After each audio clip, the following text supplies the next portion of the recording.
Hello again. Now, Trade Union Federation, Cosatu, says it's concerned about plans by the South African Post Office to retrench nearly 6,000 workers. The Post Office says it's facing severe financial difficulties. It's been struggling to pay medical aid contributions for its staff, among other difficulties. The Postal Service company has also had to close down some of its branches. Now, Cosatu believes government should step in to prevent consultations on Section 189 retrenchments. I'm joined now by the spokesperson for Cosatu, Sizwe Pamla, to talk about this and other matters. Mr. Pamla, good afternoon. Welcome to today.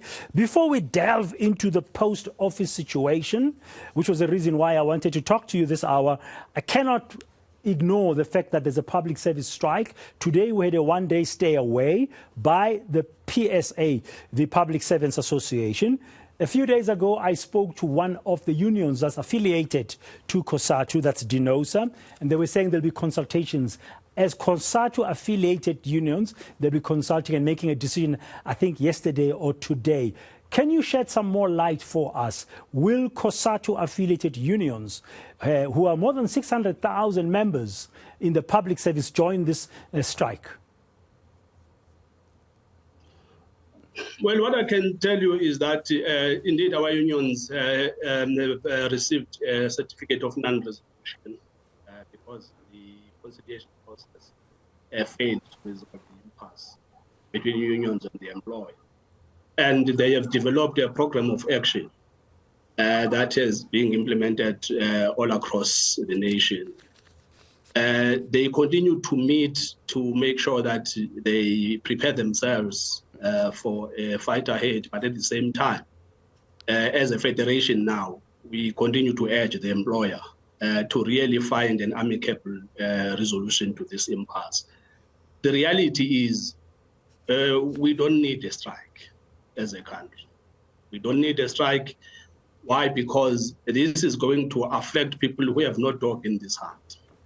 We are hoping that the South African government will really try to sit down with the unions and find a solution. But having said that, indeed, our unions are busy developing a program of action. At an appropriate time, they will come out to communicate the way forward themselves. But they have been briefing us about some of the preparations they have.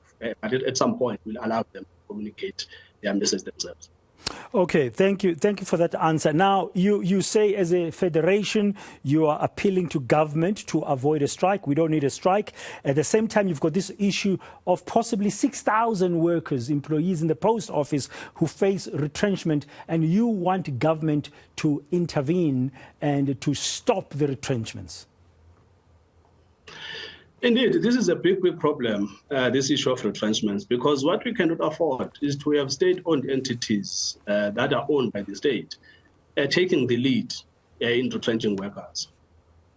I think a couple of years ago, I don't remember now, maybe 4 years ago, we had a job summit where we sat and discussed ways of creating jobs.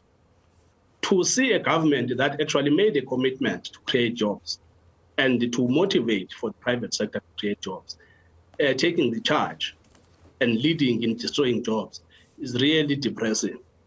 We continue to urge government to say, look, we need an alternative solution to this problem of the post office.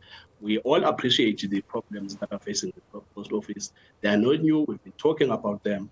But to actually scapegoat people who have not dog in this hand, workers, is really unfair.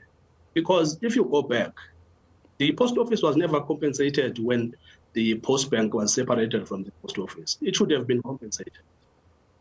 But the other thing that we need to remember is that running these SOEs, like they are private entities, is an idea that was introduced by government.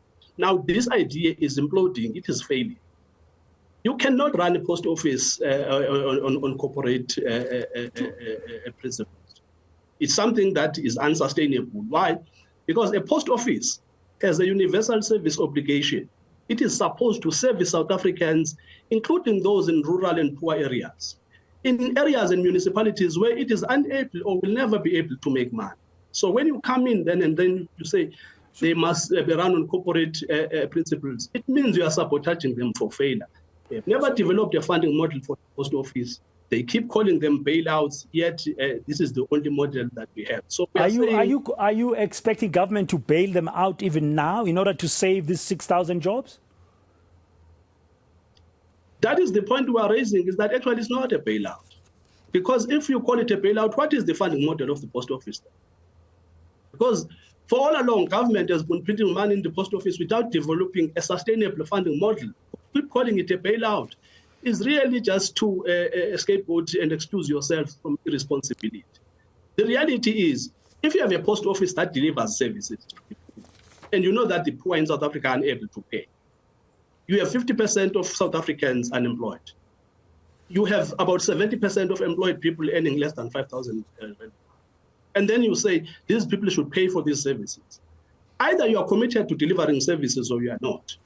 Because you cannot treat people who are unemployed as your clients. The issue of treating people who receive services as clients is unsustainable. We have argued against this. So, Mr. Palmer, what are you going to be doing? You are raising this concern publicly. You are engaging with us in the media, for example. So, practically, what can Cosatu do, and the unions that have members in the post office, to prevent these pending or imminent, according to the South African Post Office, retrenchments? Look, we are going to work with our affiliated union, the Communication Workers Union. Firstly, we're going to propose the withdrawal of 189 notices, Section 189 notices, because the discussion here should not be about sending workers onto the unemployment line. The discussion should be how do we collectively work together to turn around the post office. We have looked at the post office over the couple of years. If you look at some of the biggest competitors of post office are courier companies. The post office, in terms of its business model, it continues to expect citizens to walk through its doors for services. But we're arguing that in some instances, it should explore a possibility of actually delivering these services on people's doorsteps so that it remains competitive. So it should explore actually entering that field of being a courier service itself. At the same time, there are many other opportunities that exist where the post office can be utilized to better service the people, at the same time generate revenue itself for its sustainability. But we also need to raise this issue that a post office cannot be treated like a private sector entity where profit motive is really at the forefront.